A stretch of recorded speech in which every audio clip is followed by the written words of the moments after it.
महला नौवां। जा मैं भजन राम को नाहीं, जा मैं भजन राम को नाहीं। तेह नर जन्म अकारथ खोया,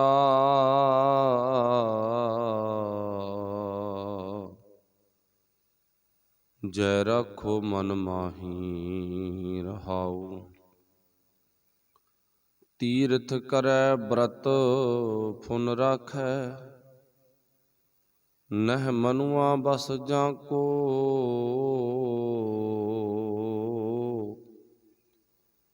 निफल धर्म ताहि तुम मानो, साच कहत मैं जाको। जैसे पाहन जल में राखियो,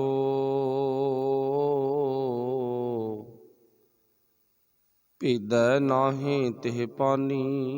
तैसे ही तुम ताहि पछानो, भगतहीन जो प्राणी। कल मैं मुक्त नाम ते पावत, गुर जय पेद बतावै। कहो नानक सोई नर गुरुआ,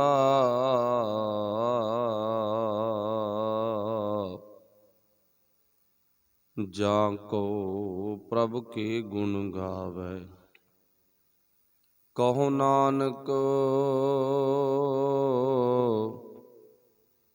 सोई नर गुरुआ,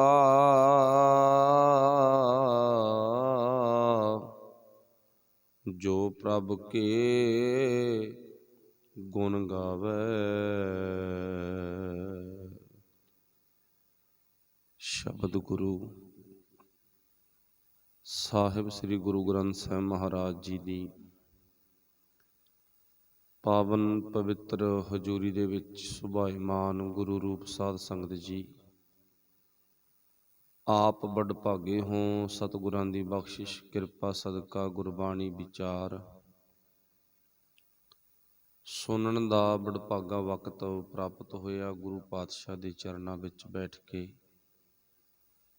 ਆਪਣੇ ਜੀਵਨ ਦੇ ਅਮੋਲਕ ਵਕਤ ਨੂੰ ਸਫਲ ਕਰ ਰਹੇ ਹੋ। ਆਓ ਗੁਰਫਤਿਹ ਦੀ ਸਾਂਝ ਪਾਈਏ, ਵਿਚਾਰਾਂ ਦੀ ਆਰੰਭਤਾ ਕਰੀਏ। ਸਭ ਨੇ ਬੋਲਣਾ ਜੀ ਆਖਿਓ ਵਾਹਿਗੁਰੂ ਜੀ ਕਾ ਖਾਲਸਾ, ਵਾਹਿਗੁਰੂ ਜੀ ਕੀ ਫਤਿਹ।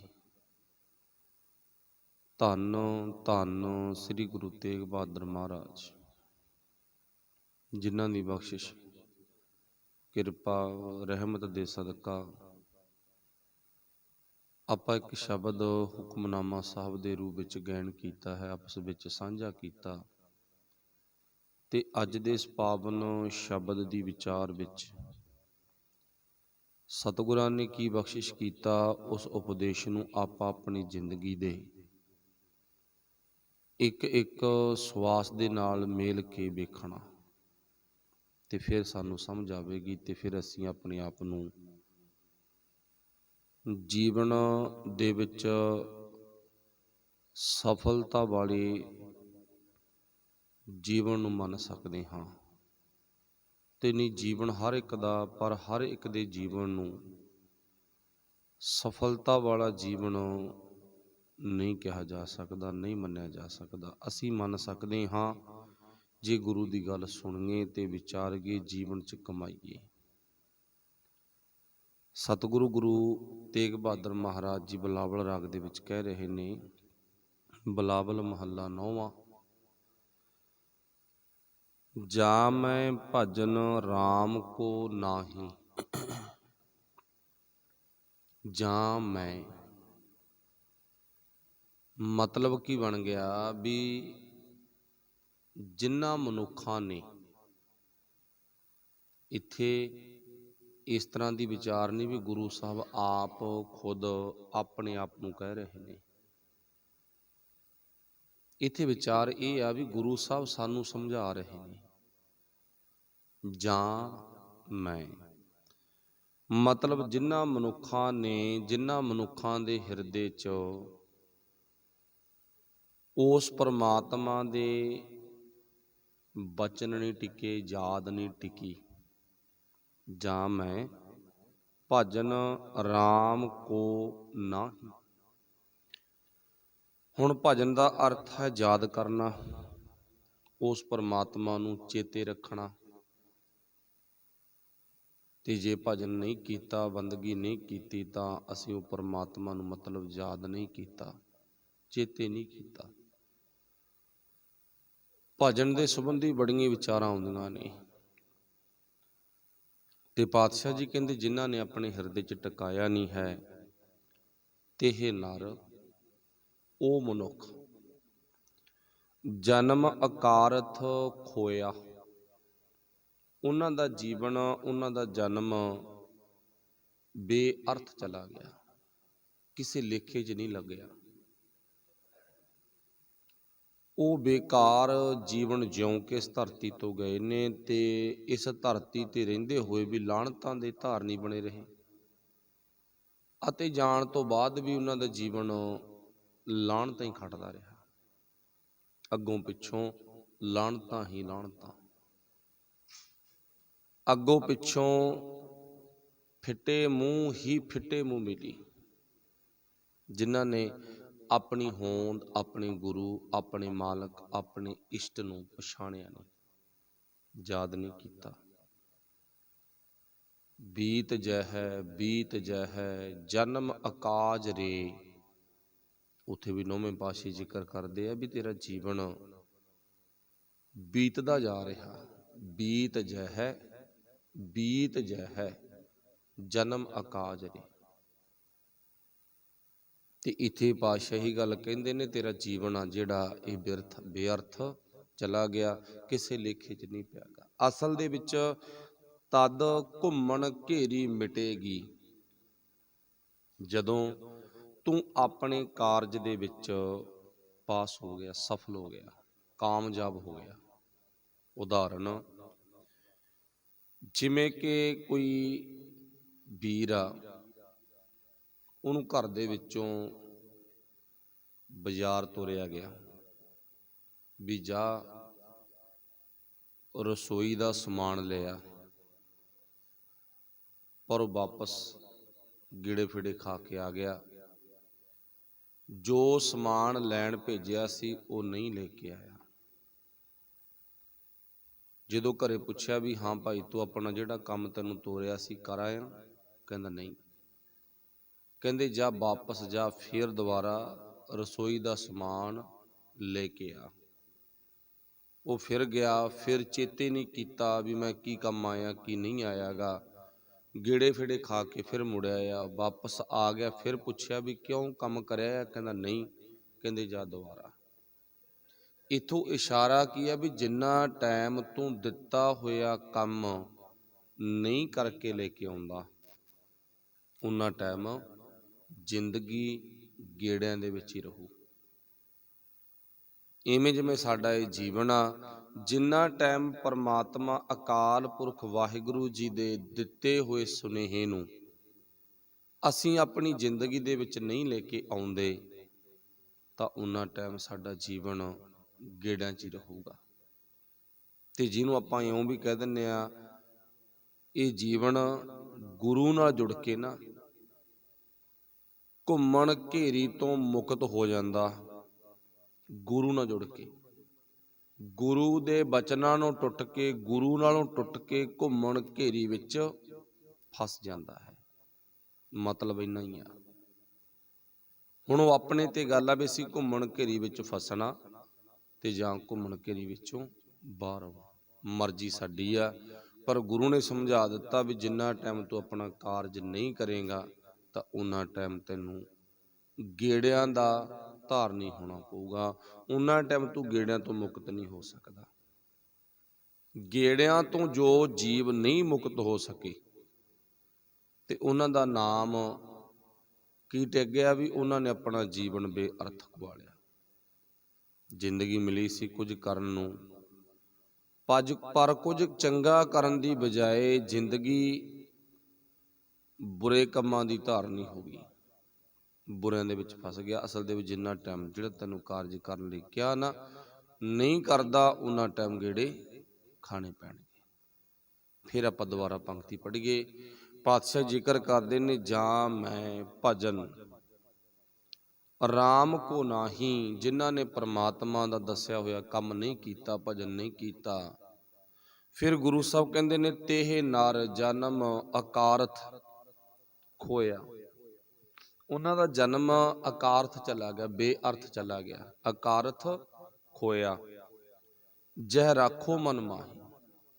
ते गुरु साहब कहंदे इस गल नूं पक्की जान, जिन्ना टाइम तू गुरु नाल जुड़ के अपने जीवन नूं सुहेलड़ा नहीं बनाउंदा, उन्ना टाइम अपनी जिंदगी विच पास होया जां सफल होया जीवन नहीं कहा सकदा।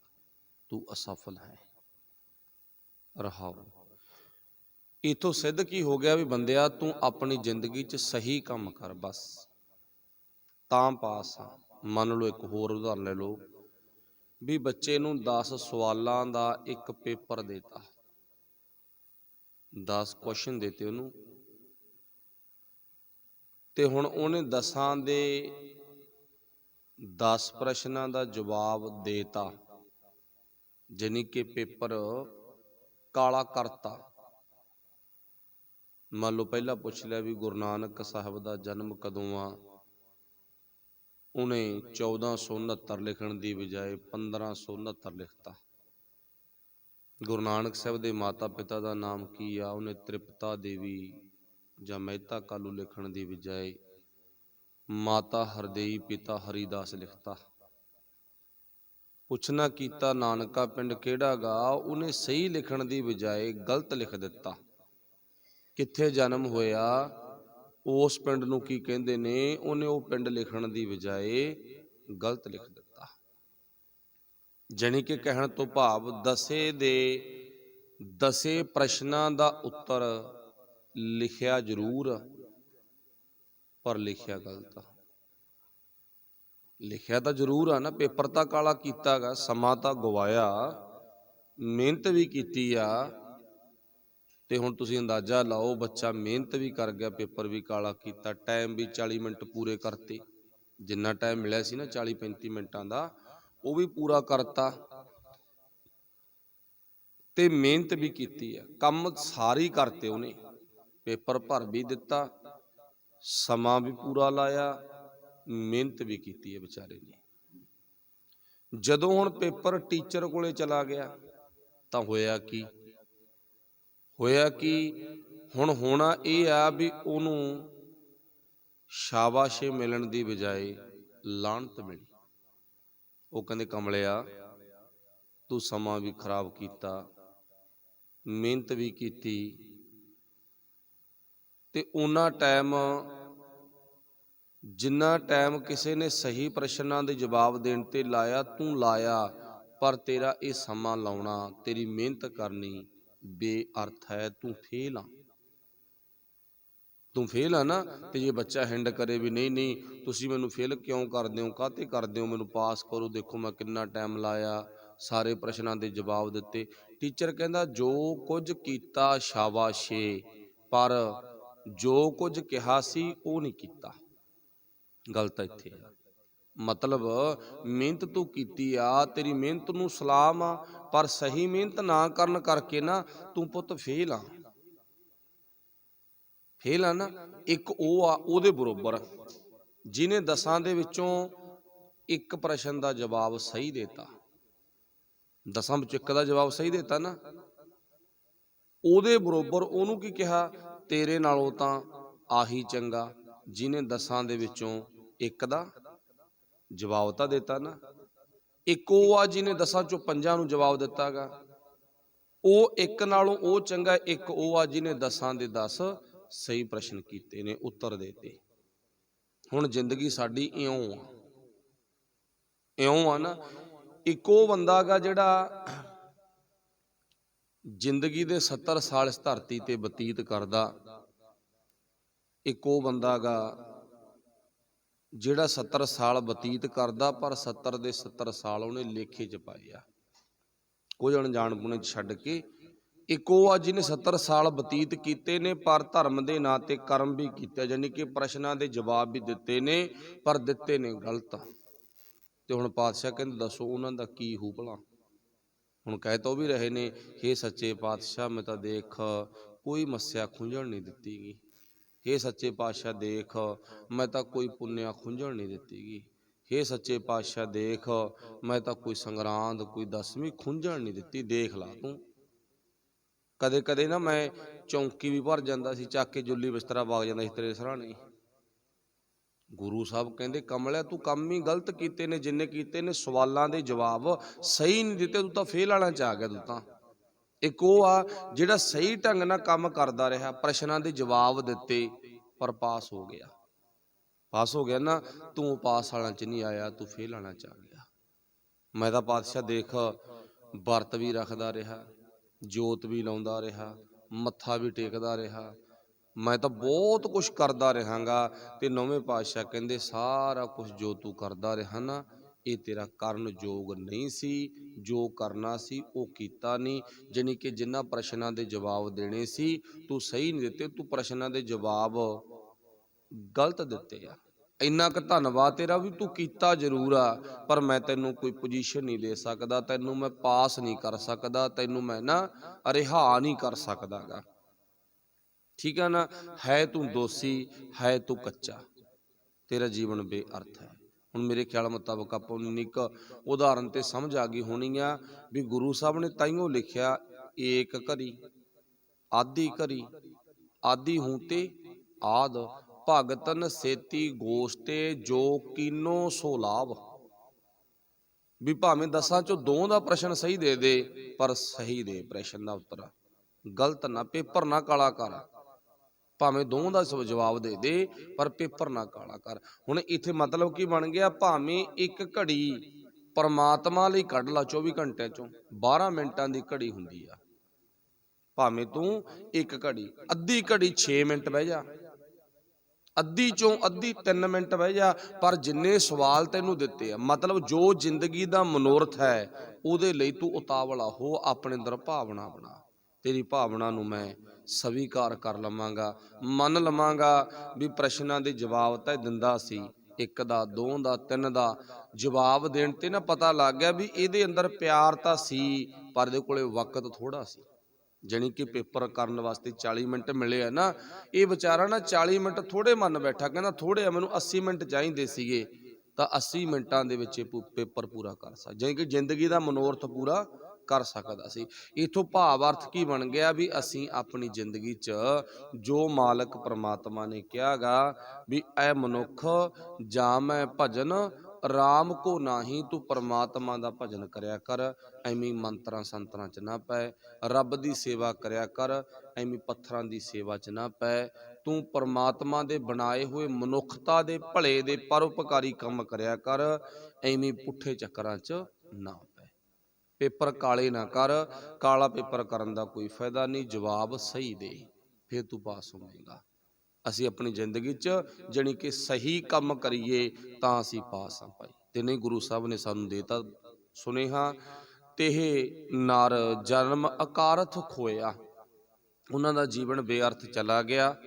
ਜੈ ਰਾਖੋ ਮਨ ਮਾਹੀ, ਜਿਨ੍ਹਾਂ ਨੇ ਆਪਣੇ ਮਨ ਦੇ ਵਿੱਚੋਂ ਪਰਮਾਤਮਾ ਨੂੰ ਵਸਾਇਆ ਨਹੀਂ। ਸਭ ਤੋਂ ਵਧੀਆ ਆਹੀ ਹੀ ਸਾਡੀ ਜ਼ਿੰਦਗੀ ਦਾ ਮਨੋਰਥ ਸੀ, ਪਰਮਾਤਮਾ ਨੂੰ ਆਪਣੇ ਮਨ 'ਚ ਵਸਾਉਣਾ ਸੀ।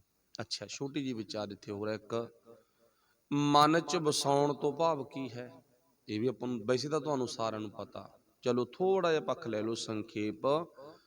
ਮਨ 'ਚ ਵਸਾਉਣ ਤੋਂ ਭਾਵ ਇਹ ਨਹੀਂ ਹੈ ਕਿ ਵੀ 24 ਘੰਟੇ ਆਪਾਂ ਰੱਬ ਰੱਬ ਵਾਹਿਗੁਰੂ ਵਾਹਿਗੁਰੂ ਅੱਲਾ ਖੁਦਾ ਭਗਵਾਨ ਕਹਿੰਦੇ ਰਹੀਏ। ਗੁਰੂ ਨੇ ਕਿਹਾ, ਇਸੀ ਗੱਲ ਨਹੀਂ ਵੀ ਨਹੀਂ ਕਿਹਾ, ਗੁਰੂ ਕਹਿੰਦਾ ਵੀ ਸਾਥ ਸਾਥ ਸਿਮਰੋ ਗੋਬਿੰਦ, ਪਰ ਉਹਦਾ ਭਾਵ ਅਰਥ ਸਮਝਣਾ ਗਾ, ਉਹਦਾ ਮਤਲਬ ਸਮਝਣਾ ਨਾ।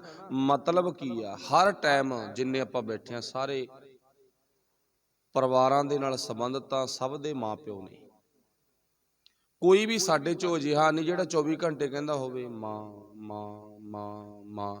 ਹੁਣ ਮਾਂ ਕਹਿਣ ਨਾਲ ਮਾਂ ਨਾਲ ਪਿਆਰ ਥੋੜੀ ਵੱਧਦਾ ਗਾ, ਮਾਂ ਦੇ ਜੀਵਨ ਦੀਆਂ ਲੋੜਾਂ ਕੀ ਨੇ ਉਹਨਾਂ ਨਾਲ ਦੇਖਣਾ ਪਊਗਾ ਵੀ ਮੈਂ ਪੂਰੀਆਂ ਕਰਦਾ ਜਾਂ ਨਹੀਂ ਕਰਦਾ।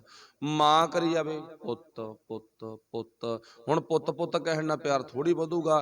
ਪੁੱਤ ਦੀਆਂ ਬੱਚੇ ਦੀਆਂ ਲੋੜਾਂ ਵੇਖਣੀਆਂ ਪੈਣੀਆਂ ਵੀ ਲੋੜਾਂ ਕੀ ਨੇ। ਤੇ ਗੁਰੂ ਕਹਿੰਦਾ ਆਪਣੇ ਦਿਮਾਗ ਵਿੱਚ ਨਾ 24 ਘੰਟੇ ਰੱਬ ਰੱਬ ਰੱਬ ਰੱਬ ਕਰਨ ਨਾਲ ਕੁਛ ਨਹੀਂ ਬਣਨਾ, ਫਿਰ ਤਾਂ ਤੂੰ ਫੇਲ ਹੋ ਜਾਏਗਾ। ਕਰਨਾ ਕੀ ਆ, ਰੱਬ ਨੇ ਕਿਹਾ ਕੀ ਹੈ ਤੈਨੂੰ ਉਹ ਵੇਖ, ਉਹ ਨਕਸ਼ਾ ਬਣਾ ਕੇ ਦੇਖ। ਵਾਹਿਗੁਰੂ ਕਹਿੰਦਾ ਕੀ ਆ, ਵਾਹਿਗੁਰੂ ਜੋ ਕਹਿੰਦਾ ਉਹ ਕਰ, ਜੋ ਨਹੀਂ ਕਹਿੰਦਾ ਉਹ ਨਾ ਕਰ। ਮਾਂ ਜੋ ਕਹਿੰਦੀ ਆ ਉਹ ਕਰ, ਜੋ ਨਹੀਂ ਕਹਿੰਦੀ ਉਹ ਨਾ ਕਰ। ਬਸ ਇੰਨੀ ਇੱਕ ਕਹਾਣੀ ਆ ਮਨ 'ਚ ਵਸਾਉਣ ਦਾ ਭਾਵ, ਮਨ 'ਚ ਵਸਾਉਣ ਦਾ। ਚਲੋ ਵੈਸੇ ਤੁਸੀਂ ਸਿਆਣੇ, ਉਸ ਗੱਲ ਨੂੰ ਆਪਣੀ ਜ਼ਿੰਦਗੀ ਜ਼ਰੂਰ ਅਪਣਾਇਓ। ਮਨ 'ਚ ਵਸਾਉਣ ਤੋਂ ਭਾਵ ਗੁਰੂ ਦੇ ਆਖੇ ਲੱਗਣਾ, ਮਾਲਕ ਦੇ ਪਰਮਾਤਮਾ ਦੇ ਆਖੇ ਲੱਗਣਾ, ਉਹਦੇ ਦਿੱਤੇ ਹੋਏ ਸੁਨੇਹੇ ਨੂੰ ਸਮਝਣਾ, ਮਨ 'ਚ ਵਸਾਉਣ ਤੋਂ ਭਾਵ ਇਹ ਆ। ਠੀਕ ਹੈ ਨਾ। ਹੁਣ ਗੁਰੂ ਸਾਹਿਬ ਅੱਗੇ ਕੀ ਕਹਿੰਦੇ ਨੇ, ਰਹਾਓ। ਬੰਦੇ ਨੇ ਪੇਪਰ ਕਾਲਾ ਕਿਵੇਂ ਕੀਤਾ, ਵੈਸੇ ਤੁਸੀਂ ਸਾਰਿਆਂ ਨੇ ਸੁਣ ਲਿਆ। ਮੋਟਾ ਮੋਟਾ ਗੁਰੂ ਸਾਹਿਬ ਅੱਗੇ ਦੱਸਦੇ ਨੇਗੇ। ਪਾਤਸ਼ਾਹ ਜੀ ਕਹਿੰਦੇ ਨਾ ਤੀਰਥ ਕਰੈ, ਤੇ ਕੱਲ ਵੀ ਪਿਛਲੇ ਸ਼ਬਦ ਵਿੱਚ ਵਿਚਾਰ ਆਈ ਸੀ, ਇਹ ਤੁਕ ਆਈ ਸੀ, ਜਿਹਨੂੰ ਪਾਤਸ਼ਾਹ ਨੇ ਲਿਖਿਆ ਸੀ। ਕਹਿੰਦੇ ਆਪਣੀ ਜ਼ਿੰਦਗੀ 'ਚ ਤੂੰ ਤੀਰਥਾਂ ਤੇ ਵੀ ਜਾਣਾ, ਆਪਾਂ ਸਾਰੀ ਜਾਂਦੇ ਹੈਗੇ। ਤੀਰਥ ਕਰੈ ਬ੍ਰਤ ਪੁਨ ਰਾਖੈ, ਵਰਤ ਵੀ ਰੱਖਦਾ, ਤੇ ਸਾਨੂੰ ਹਾਂ 'ਚ ਸਿਰ ਹਿਲਾਉਣਾ ਪਊ ਵੀ ਹਾਂ ਰੱਖਦੇ ਹਾਂ, ਜਾਣੀ ਕਿ ਪੇਪਰ ਕਾਲਾ ਕਰ ਰਹਾਂਗਾ। ਤੀਰਥ ਕਰੈ ਬ੍ਰਤ ਪੁਨ ਰਾਖੈ, ਨੈ ਮਨੁਆ ਬਸ ਜਾਂ ਕੋ, ਨੈ ਮਨੁਆ ਬਸ ਜਾਂ ਕੋ। ਗੱਲ ਆ ਗਈ ਮਨ ਨੂੰ ਬਸ ਵਿੱਚ ਕਰਨ ਦੀ। ਰਾਤ ਨਾ ਮੈਂ ਇੱਕ ਲੇਖ ਪੜ੍ਹੀ ਜਾਂਦਾ ਸੀ, ਕੁਲਵੀਰ ਸਿੰਘ ਕੌੜੇ ਦਾ ਲਿਖਿਆ ਹੋਇਆ, ਤੇ ਲੇਖ ਦਾ ਨਾਮ ਸੀ ਦੋ ਮੂੰਹਾਂ ਬਿੱਲਾ। ਆਮ ਹੀ ਘਰਾਂ 'ਚ ਗੱਲ ਹੁੰਦੀ ਆ, ਬੇਟਾ ਕੋਠੇ ਤੇ ਨਾ ਚੜ੍ਹੀ, ਇੱਧਰ ਦੋ ਮੂੰਹਾਂ ਬਿੱਲਾ ਫਿਰਦਾ। ਪਰ ਹੈ ਕੌਣ, ਕਿਹਦੇ ਲਈ ਗੱਲ ਵਰਤੀ ਗਈ, ਪਰ ਜੋ ਵਿਚਾਰ ਮਿਲੀ ਕਮਾਲ ਦੀ ਵਿਚਾਰ ਸੀ। ਉਹਦੇ ਵਿੱਚੋਂ ਇੱਕੋ ਹੀ ਪੱਖ ਲੈਣਾ ਆਪਾਂ, ਤੇ ਉੱਥੇ ਨਾ ਸਾਨੂੰ ਸਿੱਖਿਆ ਮਿਲਦੀ ਹੈ ਇੱਕ। ਕਹਿੰਦੇ ਵੀ ਜਿਹੜਾ ਬੰਦਾ ਕਹਿੰਦਾ ਵੀ ਮੈਂ ਆਪਣੀ ਜ਼ਿੰਦਗੀ 'ਚ ਕਾਮ ਵਸ ਕਰ ਲਿਆ, ਕਹਿੰਦਾ ਮਨ ਵਸ ਕਰਨਾ ਤਾਂ ਬਾਹਲੀ ਦੂਰ ਦੀ ਗੱਲ ਆ। ਉਹ ਕਹਿੰਦਾ ਕਾਮ ਨੂੰ ਵਸ 'ਚ ਕਰ ਲਿਆ। ਕਹਿੰਦਾ ਤੁਸੀਂ ਇਹ ਨਹੀਂ ਵੇਖਣਾ ਵੀ ਹਾਂ ਉਹਨੇ ਕਾਮ ਵਸ 'ਚ ਕਰ ਲਿਆ, ਕਹਿੰਦਾ ਤੁਸੀਂ ਇਹ ਵੇਖਣਾ ਵੀ ਇਹ ਸਭ ਤੋਂ ਦੁਨੀਆ ਦਾ ਟੌਪ ਦਾ ਝੂਠਾ ਬੰਦਾ।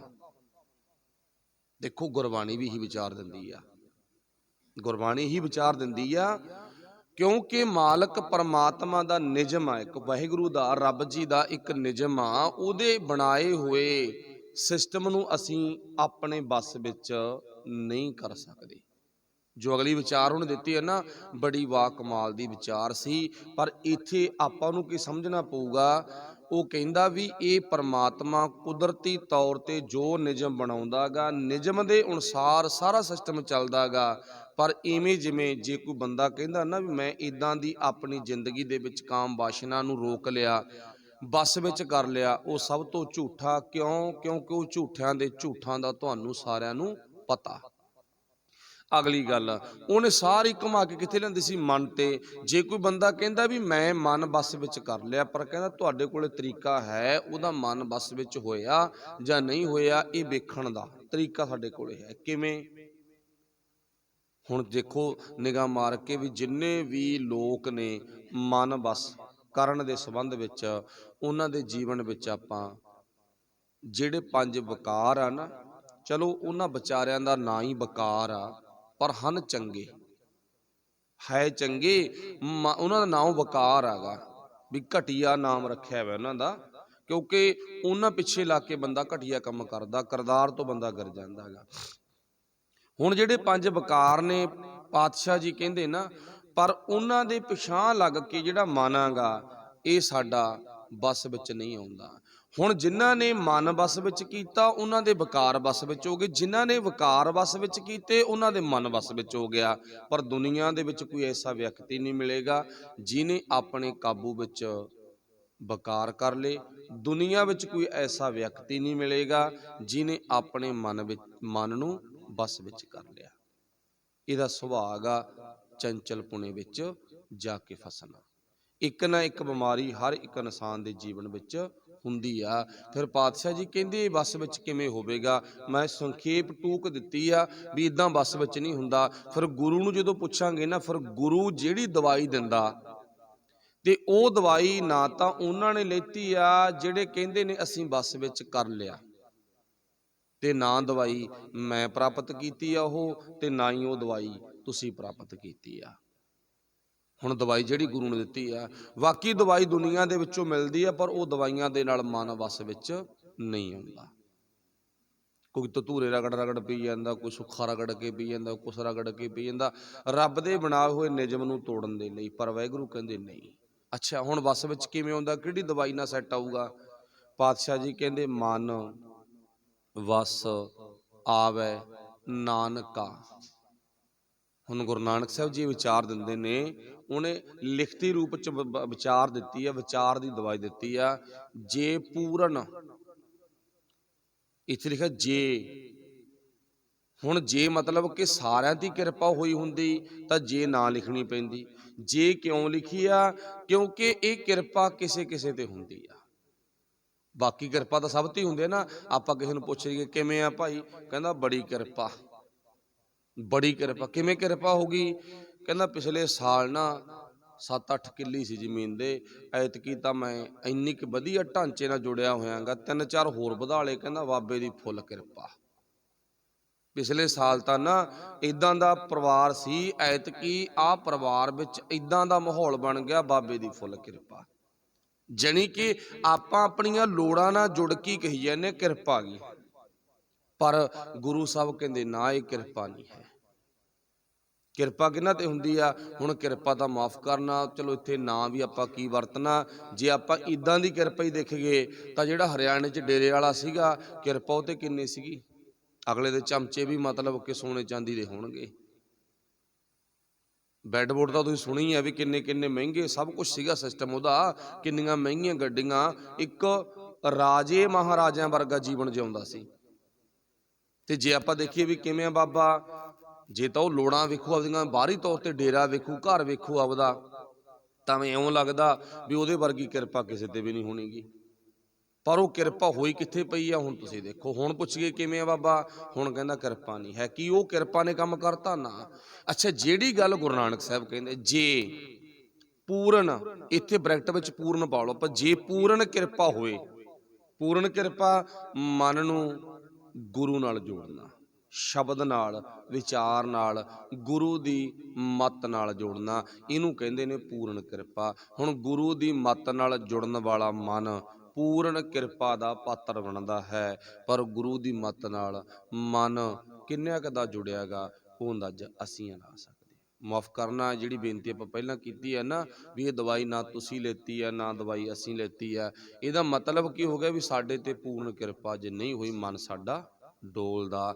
ਫਿਰ ਪੂਰਨ ਕਿਰਪਾ, ਜੇ ਪੂਰਨ ਕਿਰਪਾ ਹੋਈ, ਫਿਰ ਅੱਗੇ ਕੀ ਲਿਖਿਆ? ਮਨ ਸਮਝਾਵਣ ਕਾਰਨੇ। ਹੁਣ ਜੇ ਪੂਰਨ ਕਿਰਪਾ ਲੈਣੀ ਆ ਨਾ, ਇਉਂ ਮਿਲੂਗੀ ਮਨ ਨੂੰ ਸਮਝਾਉਣ ਦੇ ਲਈ, ਜਾਣੀ ਕਿ ਮਨ ਨੂੰ ਕਿਰਪਾ ਦਾ ਪਾਤਰ ਬਣਾਉਣ ਦੇ ਲਈ। ਮਨ ਸਮਝਾਵਣ ਕਾਰਨੇ, ਉਹ ਦਵਾਈ ਕਿਹੜੀ ਸੀ? ਪਾਤਸ਼ਾਹ ਜੀ ਕਹਿੰਦੇ ਨਾ, ਥੋੜੇ ਤੋਂ ਥੋੜਾ ਗਿਆਨ ਵੀ ਗੁਰੂ ਦਾ ਤੇਰੇ ਲਈ ਕਾਫੀ ਆ। ਜਿਵੇਂ ਸੌਖਾ ਮੰਨ ਲਓ ਵੀ ਡਾਕਟਰ ਨੇ 3 ਖੁਰਾਕਾਂ ਦੇਤੀਆਂ, ਬੱਚਾ ਕਹਿੰਦਾ ਮੈਂ ਨਹੀਂ ਦਵਾਈ ਲੈਣੀ, ਮੈਂ ਤਾਂ ਬਿਲਕੁਲ ਹੀ ਨਹੀਂ ਦਵਾਈ ਖਾਣੀ, ਕੌੜੀ ਬਹੁਤ ਆ। ਚਲੋ ਡਾਕਟਰ ਕਹਿੰਦਾ ਚਲੋ ਡਿੱਗਦੇ ਪੈਂਦੇ ਨੂੰ ਭਾਈ 2 ਤਾਂ ਦਿਓ ਹੀ ਨਾ, ਇਲਾਜ ਤਾਂ ਫੇਰ ਹੀ ਹੋਊਗਾ। ਹੁਣ ਬੱਚਾ ਇੰਨਾ ਹਿੰਡ ਫੜ ਗਿਆ, ਕਹਿੰਦਾ ਮੈਂ 2 ਵੀ ਨਹੀਂ ਲੈਣੀਆਂ। ਮੰਮੀ ਕਹਿੰਦੀ ਭਾਈ ਸਾਹਿਬ ਇਹ 2 ਵੀ ਨਹੀਂ ਖੁਰਾਕਾਂ ਲੈਂਦਾ ਗਾ, ਬੜਾ ਤੰਗ ਕਰਦਾ ਗਾ, ਬਹੁਤ ਜ਼ਿਆਦਾ ਹਿੰਡੀ ਹੈਗਾ। ਚੰਗਾ ਡਾਕਟਰ ਕਹਿੰਦਾ ਫਿਰ 1 ਅੱਧੀ ਗੋਲੀ ਤਾਂ ਕਹਿੰਦਾ ਨਗਾਓ ਨਾ ਅੰਦਰ, 1 ਅੱਧੀ ਤਾਂ ਨਗਾਓ, 1 ਅੱਧੀ, ਇੰਨੀ ਕੁ ਤਾਂ ਨਗਾਓ ਜਿੰਨੀ ਕੁ ਨਗਾਉਂਦਾ ਗਾ, ਧੱਕੇ ਧੁੱਕੇ ਨਾਲ ਫੇਰ ਹੀ ਫਾਇਦਾ ਹੋਊ ਨਾ, ਇਉਂ ਫਾਇਦਾ ਨਹੀਂ ਹੋਣਾ ਭਾਈ। ਚਲੋ 1 ਅੱਧੀ ਤੇ ਮਾਂ ਨੂੰ ਵੀ ਥੋੜਾ ਜਿਹਾ ਹੋ ਗਿਆ ਵੀ ਗੱਲ ਤਾਂ ਡਾਕਟਰ ਦੀ ਵੀ ਸਹੀ ਆ। ਹੁਣ ਸਾਡਾ ਡਾਕਟਰ ਗੁਰੂ ਸਾਹਿਬ ਨੇ, ਇਹ ਕਹਿੰਦੇ ਬਹੁਤਾ ਨਹੀਂ ਨਾ, ਅੱਧੀ ਕ ਨਹੀਂ ਤਾਂ 1 ਅੱਧੀ, ਜਾਣੀ ਕਿ ਥੋੜੀ ਚੋਂ ਥੋੜੀ। ਫਿਰ ਗੁਰੂ ਸਾਹਿਬ ਨੇ ਕੀ ਕਿਹਾ? ਮਨ ਸਮਝਾਵਣ ਕਾਰਨੇ ਕਛੂਅਕ, ਥੋੜਾ ਜਿਹਾ ਕਛੂਅਕ ਪੜ੍ਹੀਏ ਗਿਆਨ। ਹੁਣ ਆਹ ਦਵਾਈ ਕਿਹਨੇ ਲੈਤੀ ਆ? ਬੋਲੋ ਭਲਾ। देखो पहला आपां गल कर ली भी पातशाह सानू बड़ा सौखा पेपर करना, असीं तां हुण कर दांगे। गुरु साहब कहंदे लै कर दे फिर पेपर, फड़ाता साडे हत्थ च। असीं पेपर करना शुरू करता। हर दसवीं, हर मस्या, हर पुन्नेआ, हर चौदे, हर पंचमी, पता नहीं की कुछ हैगा असीं अपनी जिंदगी च लिया आंदा, असीं नहीं खुंझण देना जी कुछ। गुरु साहब कहंदे चंद्रिया पेपर तां तू काला करता पर सवाल तेरा एक भी नहीं सही हैगा। जानी कि तू धर्म वाले काम तो शुरू करते पर काम एक भी नहीं सही हैगा गा। ये साडी साडे ते हो गई ना इदां दी कहानी। हुण गुरु साहब कहंदे भावें तू इक्को ही सवाल 10 विचों ना इक्को ही सवाल दा जवाब देण दा, पर दे दिंदा जवाब, दिता नहीं गया है ना। वो किहड़ा जवाब सीगा? मन समझावण कारने कछुअक पढ़ी है ज्ञान, ते ज्ञान दे नेड़े भाई असीं बहुत घट होए आ। ते गुरु किरपा करे, गुरु ग्रंथ साहब दा ਜਿਹੜਾ ਪੂਰੇ ਦਾ ਪੂਰਾ ਸਰਲੇਖ ਆ ਨਾ, ਬਾਣੀ ਆ, ਇੰਨਾ ਕੁ ਮਹਿੰਗਾ ਗਿਆਨ ਆ, ਸ਼ਾਇਦ ਪੂਰੇ ਵਰਲਡ ਦੇ ਵਿੱਚ ਇਦਾਂ ਦਾ ਗਿਆਨ ਨਹੀਂ ਹੋ ਸਕਦਾ। ਇਦਾਂ ਦਾ ਗਿਆਨ ਨਹੀਂ ਹੋ ਸਕਦਾ। ਸਾਡੇ ਵਾਲੇ ਪਿੰਡਾਂ ਵਾਲੇ ਤਾਂ ਨਾ ਜਿਸੂ ਮਿਸੂ ਮਗਰ ਭੱਜੇ ਨੇ। ਚਲੋ ਆਪਾਂ ਨੂੰ ਕਿਹੜਾ ਡਰ ਆ, ਕੋਈ ਖਤਰਾ नहीं है आपां नूं। महाराज की कृपा, जिद्दे मरना मर जाना, जिद्दे जिउणा जिउं पैना, कोई मतलब नहीं है। भज्जे फिरदे है ना जी, सानूं उत्थों फलाने थां तो मुंडा मिल गया जी, फलाने थां तो साडे मुंडे दा विआह हो गया जी, फलाने थां तो साडी कैंसर वर्गी बीमारी हट गई। गारंटी है भी कुछ नहीं हटदा जिन्ना टाइम वाहिगुरू दी बख्शिश नहीं हुंदी। रब दी किरपा, मालक दी बख्शिश नहीं हुंदी उन्ना टाइम। अच्छा, जिहड़े गोरे ने जिन्हां दा इह सीगा, जिन्हां दा सीगा वो सिख बनी जांदे ने। कनेडा, अमरीका, इंग्लैंड वर्गियां धरतियां ते गिरजा घर बेले हो गए ते साडे वाले उन्हां मगर भज्जे फिरदे ने। देखो इहनूं कहंदे ने पुट्ठी मत। पेपर पुट्ठा फड़ लिया, इत्थों सिद्ध हो गया भी साडी अकल दा दवाला निकल चुकिया। अकल दा दवाला जे नहीं कढ़ाउणा तां गुरु नाल जुड़न दी लोड़ आ भाई। मन समझावण कारने कछुअक पढ़ी है ज्ञान। अपनी विचार सी, मन नूं बस विच करना औखा, ये बड़ा पानी वर्गा है, ते वकारां नूं बस विच करना भी औखा। मन बस विच हो गया, वकार बस विच हो गए, वकार बस विच हो गए, मन बस विच हो गया। ते जे कोई कवे भी मैं कर ले तां ये मन्नण योग गल नहीं है। ना कोई कर सके ते ना कोई ब्रह्मचारी बन सके। जां तां ओह बीमार आ, चलो मैं अगलियां सही गल्लां नहीं बोल सकदा, माफ करना। जां तां ओह बीमार आ ते जां ओह गुप्त गलत काम करदा गा, ते गुप्त वालियां दे भेद खुल जांदे ने। ते पातशाह जी कहंदे जे बंदा अपने मन नूं बस विच करदा है तां गुरु दी किरपा सदका। वो आपां दो तुकां पढ़ लियां गुरबाणी दे विच, इन्हां दोनां नूं ध्यान च रखियो। नंबर 1 ते किहड़ी पढ़ी सी? मन बस आवे नानका जे पूर्ण किरपा होए, मन समझावण कारणे कछुअक पढ़ी है ज्ञान। ये बख्शिश साडे ते गुरु ने करनी है भाई, आपां गुरु नाल जुड़ीए। ताइयों सच्चे पातशाह ने इत्थे लिखिया गा, कहंदे तीरथ करै व्रत कहत जामै। गुरु साहब कहंदे तीर्थां ते जा वड़िया ते व्रत आदक भी रख ले। मनुआ बस जां को, उन्हां दा कहंदे मन बस विच कदे नहीं आउंदा। ने फल धर्म तुम मानो, ये तेरा सारा काम कीता होया ने फल है। आपां विचार सारी कर ली, पेपर काला करता पर पेपर काला करन दे नाल पास नहीं हो सकदा तू, ठीक है ना। ने फल धर्म ताही, कहंदे तेरा जिन्ना भी कुछ कीता तू सारा ही ने फल आ। ते आपां ने फल की परिभाषा तो सारे समझते हैं ना भी किसी लेखे च नहीं। ने फल धर्म ताही तुम मानो, साच कहत मैं जांको। ते नौवें पातशाह कहंदे पुत्त जे तू मेरे कोले आया ही है ना, जानी कि जे तू क्लास विच हाजिर होया ही है ना, तां इह गल नूं सच्ची करके जानी। जानी कि आपां कहंदे ना भी अणसुणी ना कर दी, गल बड़ी महंगी है। नौवें पातशाह कहंदे मैं तेरे कोले तां कीती आ क्योंकि दसे गुरुआं दा, पंजे प्यारियां दा, गुरु साहबानां दे भगतां दा, भट्टां दा, गुरु दे सिखां दा एक निजम आ।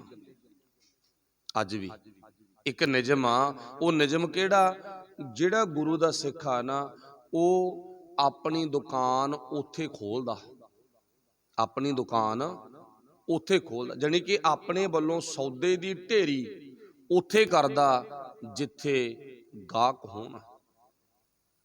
ਤੇ ਜਿੱਥੇ ਗਾਹਕ ਨਹੀਂ ਹੈ ਨਾ, ਇਹ ਗੁਰੂ ਦੇ ਸਿੱਖਾਂ ਦਾ, ਗੁਰੂ ਦਾ, ਭਗਤਾਂ ਦਾ, ਭੱਟਾਂ ਦਾ ਇੱਕ ਨਿਯਮ ਆ, ਉੱਥੇ ਆਪਣੀ ਗੰਢ, ਆਪਣੀ ਗੁਣਾਂ ਦੀ ਗੰਠੜੀ ਨਹੀਂ ਖੋਲਦੇ। ਬਾਣੀ 'ਚ ਵੀ ਇਉਂ ਹੀ ਲਿਖਿਆ ਨਾ, ਪਾਤਸ਼ਾਹ ਜੀ ਕਹਿੰਦੇ ਜੇ ਗਾਹਕ ਆ ਨਾ ਤਾਂ ਗੁਣਾਂ ਦੀ ਢੇਰੀ ਕਰ, ਬਿਨ ਗਾਹਕ ਗੁਣ ਵੇਚੀਐ ਤਉ ਗੁਣ ਸਹਿੰਗੋ ਜਾਏ। ਤੇ ਜੇ ਗਾਹਕ ਨੇ ਤਾਂ ਜਿੰਨੇ ਮਰਜ਼ੀ ਲੱਖਾਂ ਹੀ ਵੇਚ ਦੇ ਭਾਵੇਂ, ਜੇ ਗਾਹਕ ਨੇ ਨਾ ਤਾਂ ਲੱਖਾਂ ਹੀ ਗੁਣ ਵੇਚ, ਪਰ ਜੇ ਗਾਹਕ ਨਹੀਂ ਹੈਗੇ ਤਾਂ ਤੂੰ ਰਹਿਣ ਦੇ। ਤੇ ਨੌਵੇਂ ਪਾਤਸ਼ਾਹ ਨੇ ਵੀ ਇੱਥੇ ਤਾਂ ਹੀ ਗੱਲ ਕਹੀ ਆ, ਪੁੱਤ ਜੇ ਤੂੰ ਆਇਆ ਹੀ ਆ ਨਾ ਗਾਹਕ ਬਣ ਕੇ ਤਾਂ ਫਿਰ ਇਹ ਗੱਲ ਨੂੰ ਅਣਸੁਣੀ ਨਾ ਕਰ ਜੀ, ਕਿਰਪਾ ਕਰਕੇ ਨਾ ਆਪਣੇ ਕੰਨਾਂ 'ਚ ਪਾ ਕੇ, ਹਿਰਦੇ 'ਚ ਉਤਾਰ ਕੇ ਫਿਰ ਘਰੇ ਜਾਏ, ਭਾਵੇਂ ਇੱਕੋ ਹੀ ਗੱਲ ਲੈ ਜਾ। ਗੱਲ ਬੜੀ ਮਹਿੰਗੀ ਹੈ, ਜਾਣੀ ਕਿ ਸੌਦਾ ਬੜਾ ਮਹਿੰਗਾ ਗਾ ਪਰ ਮਿਲਦਾ ਫਰੀ ਆ। ਦੁਨੀਆ ਦੇ ਵਿੱਚ ਇੱਕੋ ਇੱਕ ਘਰ ਆ ਬਾਬੇ ਨਾਨਕ ਦਾ ਜਿੱਥੇ ਫਰੀ ਦੇ ਵਿੱਚ ਗਿਆਨ ਮਿਲਦਾ। ਤੇ ਨਹੀਂ ਆਈਲੈਟਸ ਕਰਦੇ ਨਾ ਬੱਚੇ, ਭਿਆਂ ਹੋ ਜਾਂਦੀ ਆ। ਤੇ ਪੜ੍ਹਾਈਆਂ ਪੱਖੋਂ ਤਾਂ ਆਪਾਂ ਸਾਰੀ ਹੰਭੇ ਪਏ ਆਂਗੇ, ਬੁਰਾ ਹਾਲ ਆ ਨਾ, ਕਿੰਨੀ ਮਹਿੰਗਾਈ ਆ। ਪਰ ਬਾਬੇ ਨਾਨਕ ਦੇ ਘਰ ਚੋਂ ਜਿਹੜਾ ਗਿਆਨ ਫਰੀ ਮਿਲਦਾ ਨਾ, ਇਹ ਕਿਤੋਂ ਵੀ ਨਹੀਂ ਮਿਲਦਾ ਗਾ। ਸੋ ਵਾਹਿਗੁਰੂ ਕਿਰਪਾ ਕਰੇ। ਪਾਤਸ਼ਾਹ ਜੀ ਕਹਿੰਦੇ ਨੇਫਲ ਧਰਮ ਤਾਹੀਂ ਤੁਮ ਮਾਨੋ, ਸਾਚ ਕਹਿਤ ਮੈਂ ਜਾਂ ਕਹੋ। ਇਹ ਗੱਲ ਮੈਂ ਸੱਚੀ ਕਹਿਣਾ ਪੁੱਤ, ਐਵੇਂ ਧੱਕੇ ਨਾ ਖਾ, ਇਹ ਤੇਰੇ ਧੱਕੇ ਨਾ ਪੇਪਰ ਕਾਲਾ ਕਰਨ ਦੀ ਤਰ੍ਹਾਂ ਨਹੀਂ। ਵੀ ਸਵਾਲਾਂ ਦੇ ਜਵਾਬ ਸਹੀ ਨਹੀਂ, ਪੇਪਰ ਕਾਲਾ ਕਰਤਾ, ਟਾਈਮ ਵੀ 40 ਮਿੰਟ ਲਾਤੇ, ਪੈਨ ਵੀ ਘਸਾਇਆ, ਮਿਹਨਤ ਵੀ ਕੀਤੀ ਆ, ਠੀਕ ਹੈ ਨਾ, ਸਾਰਾ ਕੁਛ ਕੀਤਾ ਗਾ, ਪਰ ਸਫਲ ਨਹੀਂ ਹੋ ਸਕਿਆ, ਜਾਣੀ ਕਿ ਪਾਸ ਨਹੀਂ ਹੋ ਸਕਿਆ। ਮਤਲਬ ਕੋਈ ਸਵਾਲ ਦਾ ਜਵਾਬ ਸਹੀ ਨਹੀਂ ਦਿੱਤਾ। ਜ਼ਿੰਦਗੀ ਵੀ 70 ਸਾਲ ਜਿਉਈ ਆ, ਪਰ ਕੰਮ ਕੋਈ ਵੀ ਚੰਗਾ ਨਹੀਂ ਕੀਤਾ, ਸਮਾਂ ਵੀ ਬਰਬਾਦ ਕੀਤਾ, ਭੱਜ ਨੱਠ ਵੀ ਬਹੁਤ ਕੀਤੀ, ਟਿਕਿਆ ਵੀ ਨਹੀਂ ਹੈ। ਇਹ ਵੀ ਗੱਲ ਨਹੀਂ ਵੀ ਚੱਲ ਟਿਕ ਕੇ ਬੰਦਾ ਬੈਠ ਜੇ, ਟਿਕਿਆ ਵੀ ਨਹੀਂ ਹੈ।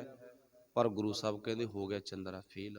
ਇੱਥੇ ਮੈਨੂੰ ਦੁੱਖ ਆ। ਨੌਵੇਂ ਪਾਤਸ਼ਾਹ ਨੇ ਤਾਈਓ ਕਿਹਾ ਪੁੱਤ ਤੂੰ ਇਦਾਂ ਦੀ ਕਹਾਣੀ ਨਾ ਆਪਣੀ ਜ਼ਿੰਦਗੀ ਦੀ ਬਣਾ ਲਈ। ਅੱਗੇ ਪਾਤਸ਼ਾਹ ਜ਼ਿਕਰ ਕਰਦੇ ਨੇ, ਕਹਿੰਦੇ ਜੈਸੇ ਪਾਹਨ ਜਲ ਮੈਂ ਰਾਖਿਓ।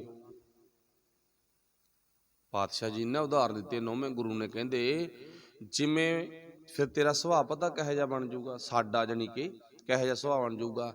ਪਾਤਸ਼ਾਹ ਜੀ ਕਹਿੰਦੇ ਜੈਸੇ ਪਾਹਨ, ਪਾਹਨ ਕਹਿੰਦੇ ਨੇ ਪੱਥਰ ਨੂੰ, ਜੈਸੇ ਪਾਹਨ ਜਲ ਮੈਂ ਰਾਖਿਓ। ਕਹਿੰਦੇ ਪੱਥਰ ਨੂੰ ਜਲ ਦੇ ਵਿੱਚ ਧਰਤਾ, ਪੱਥਰ ਨੂੰ ਜਲ 'ਚ ਧਰਤਾ। ਅੱਗੇ ਲਿਖਿਆ ਭੇਦੈ ਨਾਹੀਂ ਤੇ ਪਾਣੀ, ਭੇਦਾ ਤੋਂ ਭਾਵ ਭਿੱਜਣਾ। ਕਹਿੰਦੇ ਉਹ ਚੰਦਰਾ ਨਾ ਅੰਦਰੋਂ ਨਹੀਂ ਭਿੱਜਿਆ, ਅੰਦਰੋਂ ਸੁੱਕੇ ਦਾ ਸੁੱਕਾ ਹੀ ਰਿਹਾ। ਚਲੋ ਇਹ ਤਾਂ ਹੁਣ ਪੱਥਰ ਦਾ ਇੱਕ ਸੁਭਾਅ ਆ, ਕੁਦਰਤੀ ਨਿਯਮ ਆ, ਪਰਮਾਤਮਾ ਵੱਲੋਂ ਦਿੱਤੀ ਹੋਈ ਪੱਥਰ ਦੀ ਕਿਰਿਆ, ਵੀ ਪੱਥਰ ਦੇ ਅੰਦਰ ਪਾਣੀ ਨਹੀਂ ਜਾਂਦਾ।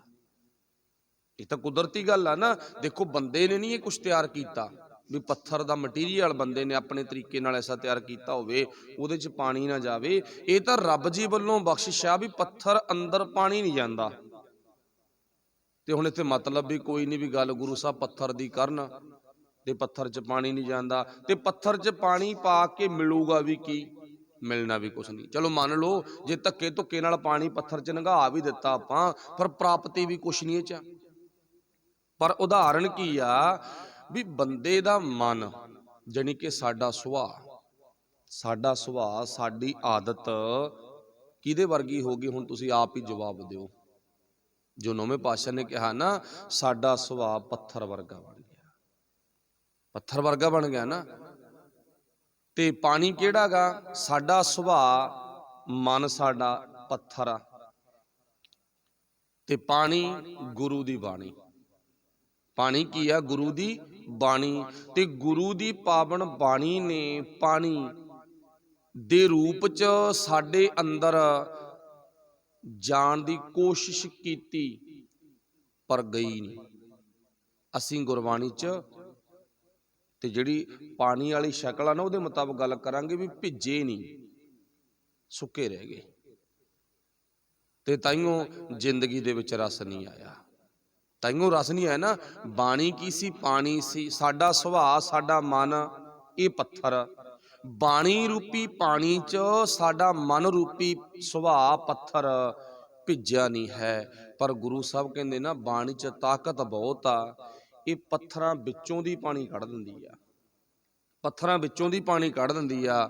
ਪਰ ਚੰਦਰਿਆ ਤੂੰ ਪਤਾ ਨਹੀਂ ਕਿਹੋ ਜਿਹਾ, ਤੇਰੇ ਮਨ ਰੂਪੀ ਪੱਥਰ 'ਚ ਪਾਣੀ ਨਹੀਂ ਗਿਆ। ਭੂਮੀਏ ਚੋਰ ਦਾ ਮਨ ਨਾ ਬਹੁਤ ਭੈੜਾ ਪੱਥਰ ਸੀ, ਪਰ ਬਾਬੇ ਨਾਨਕ ਦੀ ਬਾਣੀ ਉਹ ਪੱਥਰ 'ਚ ਨਾ ਚਲੀ ਗਈ।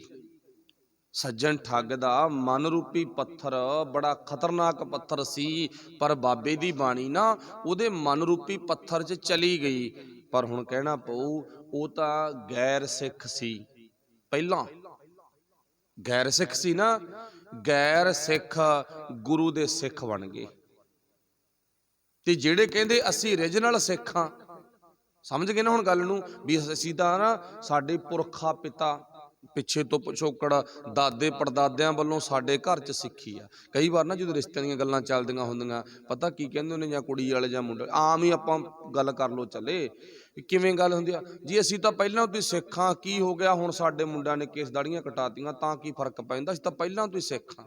ਪਹਿਲਾਂ ਤੋਂ ਕਦੋਂ ਕਦੇ ਮੰਨਣਾ ਪਊ ਨਾ ਵੀ ਕਦੋਂ ਕਦੇ। ਚਲੋ ਦੱਸ ਵੀ ਦਿੱਤਾ ਵੀ ਸਾਡਾ ਪੜਦਾਦਾ ਪੜਦਾਦੇ ਦਾ ਪੜਦਾਦਾ ਉਹ ਵੀ ਸਿੱਖ ਸੀ, ਵੈਸੇ ਤਾਂ ਪਤਾ ਨਹੀਂਗਾ, ਚਲੋ ਕਹਿ ਵੀ ਦਿੱਤਾ ਵੀ ਸਿੱਖ ਸੀ, ਅਸੀਂ ਤਾਂ ਵੱਜਦੀ ਸਿੱਖਾਂ ਦੇ ਆ।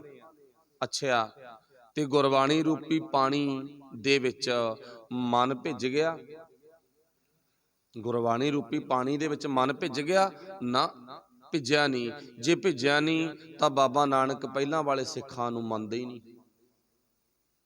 ਆਪਣੇ ਨਾਮ ਦੇ ਪਿੱਛੇ ਲੋਗੋ ਲਵਾ ਲਾ, ਉਹਦਾ ਮਤਲਬ ਕੀ ਆ, ਪਰ ਬਾਬਾ ਨਾਨਕ ਨਹੀਂ ਮੰਨਦਾ। ਉਹ ਤਾਂ ਹੁਣ ਦੇਖਦਾ ਤੁਰੰਤ ਵੀ ਤੇਰੇ ਜੀਵਨ 'ਚ ਗੁਰਬਾਣੀ ਰੂਪੀ ਪਾਣੀ ਅਸਰ ਕਰ ਗਿਆ ਜਾਂ ਨਹੀਂ ਕੀਤਾ। ਸੱਜਣ ਠੱਗ ਤਾਂ ਪਹਿਲਾਂ ਪਿਛੋਕੜ 'ਚੋਂ ਭਾਈ ਕੋਈ ਸਿੱਖ ਨਹੀਂ ਹੈ, ਉਹ ਤਾਂ ਗੈਰ ਸਿੱਖ ਨੇ। ਨੂਰ ਸ਼ਾਹ ਜਾਦੂਗਰ ਨਹੀਂ, ਗੈਰ ਸਿੱਖ ਆ, ਗੈਰ ਸਿੱਖਾ ਨਾ, ਭੀਲਣੀ ਗੈਰ ਸਿੱਖਾ, ਜਿੰਨਿਆਂ ਦੇ ਮਰਜ਼ੀ ਨਾਂ ਲਈ ਚੱਲੋ, ਠੀਕ ਆ ਨਾ, ਸਾਰੇ ਗੈਰ ਸਿੱਖ ਸੀ। ਬਿਧੀ ਚੰਦ ਵਰਗੇ ਗੈਰ ਸਿੱਖ ਸੀ, ਤੇ ਅੱਜ ਗੁਰੂ ਦੇ ਸਿੱਖ ਬਣ ਗਏ। ਇੱਥੇ ਤਾਈਓ ਗੁਰੂ ਸਾਹਿਬ ਨੇ ਕਿਹਾ, ਜੈਸੇ ਪਾਹਨ ਜਿਵੇਂ ਪੱਥਰ, ਜਲ ਮੈਂ ਰਾਖਿਓ ਭੇਦੈ ਨਾਹੀਂ ਤਿਹ ਪਾਣੀ। ਕਹਿੰਦੇ ਜਿਵੇਂ ਪੱਥਰ ਪਾਣੀ ਵਿੱਚ ਨਹੀਂ ਭਿੱਜਦਾ ਅੰਦਰੋਂ, ਇਵੇਂ ਜਿਵੇਂ ਰੱਬ ਨਾਲੋਂ ਟੁੱਟਿਆ ਹੋਇਆ ਮਨੁੱਖ ਹੁੰਦਾ, ਜਿਹਦਾ ਮਨ ਗੁਰਬਾਣੀ ਰੂਪੀ ਪਾਣੀ 'ਚ ਨਹੀਂ ਭਿੱਜਦਾ। ਤੁਹਾਡੇ ਤੇ ਕਿਰਪਾ, ਤੁਸੀਂ ਰੋਜ਼ ਗੁਰੂ ਦੀ ਪਾਵਨ ਬਾਣੀ ਸੁਣਦੇ ਹੋ, ਬਾਣੀ ਪੜ੍ਹਦੇ ਹੋ, ਬਾਣੀ ਦੀ ਵਿਚਾਰਧਾਰਾ ਨੂੰ ਆਪਣੀ ਜ਼ਿੰਦਗੀ 'ਚ ਕਮਾਉਣੇ ਹੋ, ਤੇ ਕਮਾਉਣੀ ਚਾਹੀਦੀ ਵੀ ਆ। ਸਤਿਗੁਰੂ ਪਾਤਸ਼ਾਹ ਅੱਗੇ ਲਿਖਦੇ ਨੇ, ਤੈਸੇ ਹੀ ਤੁਮ ਤਾਹੇ ਪਛਾਨੂ। ਕਹਿੰਦੇ ਇਹ ਪਛਾਣ ਆ, ਜਿਹਦਾ ਮਨ ਭਿੱਜ ਗਿਆ ਨਾ, ਇਹ ਉਹਦੀ ਪਛਾਣ ਆ। ਕੀ ਪਛਾਣ ਆ ਗਈ? ਭਗਤਹੀਣ ਜੋ ਪ੍ਰਾਨੀ। ਜਿਹਦਾ ਤਾਂ ਮਨ ਭਿੱਜ ਗਿਆ, ਉਹਨੂੰ ਗੁਰੂ ਸਾਹਿਬ ਕਹਿੰਦੇ ਪਛਾਣ ਕੇ ਖਰਿਆਂ 'ਚ ਰਲਾ ਲੈਂਦੇ ਨੇ। ਤੇ ਜਿਹਦਾ ਮਨ ਭਿੱਜਿਆ ਨਹੀਂ, ਜਾਣੀ ਕਿ ਆਦਤਾਂ ਦੱਸ ਦਿੰਦੀਆਂ ਵੀ ਮਨ ਭਿੱਜਿਆ ਨਹੀਂ ਅਜੇ, ਜੇ ਮਨ ਭਿੱਜਿਆ ਨਹੀਂ ਤਾਂ ਫਿਰ ਪਾਤਸ਼ਾਹ ਜੀ ਕਹਿੰਦੇ ਉਹਨੂੰ ਭਾਈ ਖੋਟਿਆਂ 'ਚ ਸੁੱਟਿਆ ਜਾਂਦਾ ਹੈਗਾ, ਖੋਟਿਆਂ ਵਿੱਚ ਅਲੱਗ ਕੀਤਾ ਜਾਂਦਾ ਹੈਗਾ। ਕੋਈ ਗੱਲ ਨਹੀਂ, ਜਿੱਦੇ ਤੇਰੀ ਭਾਵਨਾ ਬਣ ਗਈ ਨਾ, ਮੈਂ ਖਰਾ ਬਣਨਾਗਾ, ਮੈਂ ਖਰਿਆਂ 'ਚ ਆਉਣਾ, ਉਹਦੇ ਤੈਨੂੰ ਖੋਟਿਆਂ 'ਚੋਂ ਬਾਹਰ ਕੱਢ ਲਾਂਗੇ। ਉਹਨਾਂ ਟਾਈਮ ਤੇਰਾ ਟਿਕਾਣਾ ਖੋਟਿਆਂ 'ਚ ਹੈਗਾ, ਮਤਲਬ ਕੱਚਿਆਂ 'ਚ ਹੈਗਾ, ਉਹਨਾਂ ਟਾਈਮ ਮੈਂ ਤੈਨੂੰ ਪੱਕਿਆਂ 'ਚ ਨਹੀਂ ਕਰ ਸਕਦਾ ਗਾ। ਫਿਰ ਪਾਤਸ਼ਾਹ ਜੀ ਕਹਿੰਦੇ ਨੇ, ਕਲ ਮੈਂ ਮੁਕਤ ਨਾਮ ਤੇ ਪਾਵਤ। ਕਲ ਮੈਂ ਕਲ ਯੁੱਗ ਵਿੱਚ, ਜਾਣੀ ਕਿ ਨਿਗਰੀ ਹੋਈ ਹਾਲਤ ਵਿੱਚ। ਕਲ ਯੁੱਗ ਕਿਸੇ ਸਮੇਂ ਨੂੰ ਨਹੀਂ ਮੰਨਿਆ ਸਪੈਸ਼ਲ ਤੌਰ ਤੇ, ਬਸ ਕਿਸੇ ਵੀ ਮਨੁੱਖ ਦਾ ਕਦੋਂ ਵੀ ਸੁਭਾਅ ਗੰਦਾ ਗਾ, ਗੰਦੇ ਸੁਭਾਅ ਨੂੰ ਕਲਯੁਗੀ ਕਿਹਾ ਗਾ, ਤੇ ਚੰਗੇ ਸੁਭਾਅ ਨੂੰ ਸਤਜੁਗੀ ਕਿਹਾ ਗਾ। ਉਹ ਆਪਣਾ ਸਾਰਿਆਂ ਦਾ ਚੰਗਾ ਸੁਭਾਅ ਬਣ ਗਿਆ ਸੀ, ਸਤਜੁਗੀ ਜੀਵਾਂ, ਤੇ ਜੇ ਸੁਭਾਅ ਮਾੜਾ ਬਣ ਗਿਆ ਤਾਂ ਭਾਈ ਕਲਯੁਗੀ ਜੀਵਾਂ। ਇੱਥੇ ਪਾਤਸ਼ਾਹ ਕਹਿੰਦੇ, ਕਲ ਮੈਂ ਮੁਕਤ ਨਾਮ ਤੇ ਪਾਵਤ। ਵਾਹਿਗੁਰੂ ਦੇ ਨਾਮ ਨਾਲ ਜੁੜ ਕੇ ਬੰਦਾ ਕਲ ਯੁੱਗ ਨਿਗਰੀ ਹੋਈ ਹਾਲਤ ਵਿੱਚ ਮੁਕਤ ਹੋ ਸਕਦਾ ਹੈ। ਗੁਰ ਜੈ ਭੇਦ ਬਤਾਵੈ। ਇਹ ਮੇਰੇ ਗੁਰੂ ਨੇ ਮੈਨੂੰ ਭੇਦ ਦੇ ਦਿੱਤਾ, ਜਾਣੀ ਕਿ ਉਹਨੇ ਮੈਨੂੰ ਤਰੀਕਾ ਦੱਸ ਦਿੱਤਾ, ਉਹਨੇ ਮੈਨੂੰ ਜੁਗਤੀ ਦੱਸ ਦਿੱਤੀ, ਉਹਦੀ ਜੁਗਤੀ ਲੈ ਕੇ ਹੁਣ ਮੈਂ ਆਪਣੇ ਜੀਵਨ 'ਚ ਮੁਕਤ ਹੋ ਗਿਆ। ਲਾਸਟ ਵਿੱਚ ਪਾਤਸ਼ਾਹ ਜੀ ਫਿਰ ਜ਼ਿਕਰ ਕਰਦੇ ਨੇ, ਕਹੋ ਨਾਨਕ ਸੋਈ ਨਰ ਗਰੂਆ। ਨੌਵੇਂ ਪਾਤਸ਼ਾਹ ਲਾਸਟ ਵਿੱਚ ਕਹਿੰਦੇ ਨਾ, ਕਹੋ ਨਾਨਕ ਸੋਈ ਉਹ ਨਰ ਬੰਦਾ, ਚਾਹੇ ਉਹ ਭੈਣ ਆ, ਚਾਹੇ ਉਹ ਵੀਰ ਆ, ਕੋਈ ਵੀ ਆ, ਨਰੂਆ, ਫਿਰ ਉਹ ਕੀ ਆ, ਕਹਿੰਦੇ ਉਹ ਗਰੂਆ ਬਣ ਗਿਆ। ਕਹੋ ਨਾਨਕ ਸੋਈ ਨਰ ਗਰੂਆ, ਗਰੂਏ ਤੋਂ ਭਾਵ ਹੁੰਦਾ ਵੱਡਾ, ਤੇ ਗਰੂਏ ਤੋਂ ਦੂਜਾ ਭਾਵ ਕੀ ਆ, ਭਾਰੀ, ਤੇ ਭਾਰੀ ਦਾ ਅਰਥ ਵੀ ਵੱਡਾ ਹੀ ਹੁੰਦਾ। ਜਿਵੇਂ ਭਾਈ ਗੁਰਦਾਸ ਨੇ ਲਿਖਿਆ ਨਾ, ਪੰਜ ਪਿਆਲੇ ਪੰਜ ਪੀਰ, ਛਠਮ ਪੀਰ ਬੈਠਾ ਗੁਰ ਭਾਰੀ। ਤੇ ਗੁਰੂ ਕਿਰਪਾ ਕਰੇ ਕਦੇ ਵਿਚਾਰ ਕਰਾਂਗੇ, ਬੜੀ ਵਧੀਆ ਵਿਚਾਰ ਆ, ਪਰ ਵੇਖਣ ਨੂੰ ਤੇ ਇਉਂ ਜੇ ਲੱਗਦਾ ਨਾ ਕਈ ਵਾਰ ਪੜ੍ਹ ਕੇ ਵੀ ਪੀਰਾਂ ਦੀ ਗੱਲ ਚੱਲੀ ਜਾਂਦੀ ਆ, ਵੀ ਜਿਨ੍ਹਾਂ ਨੂੰ ਅਸੀਂ ਮੰਨਦੇ ਆ ਨਾ, ਚਿਰਾਗ ਚਰੂਗ ਜੇ ਲਾਉਣੇ ਆ, ਲੈ ਭਾਈ ਗੁਰਦਾਸ ਨੇ ਤਾਂ ਉਹਨਾਂ ਦਾ ਵੀ ਨਾਂ ਇੱਥੇ ਲਿਖਤਾ, ਪਰ ਇਹ ਨਹੀਂ ਪਤਾਗਾ ਵੀ ਉਹਨਾਂ ਨੇ ਕਿਹੜੇ ਪੀਰਾਂ ਦੀ ਗੱਲ ਕੀਤੀ ਆ, ਉਹ ਕਿਹੜਾ ਪੀਰ ਹੈਗਾ।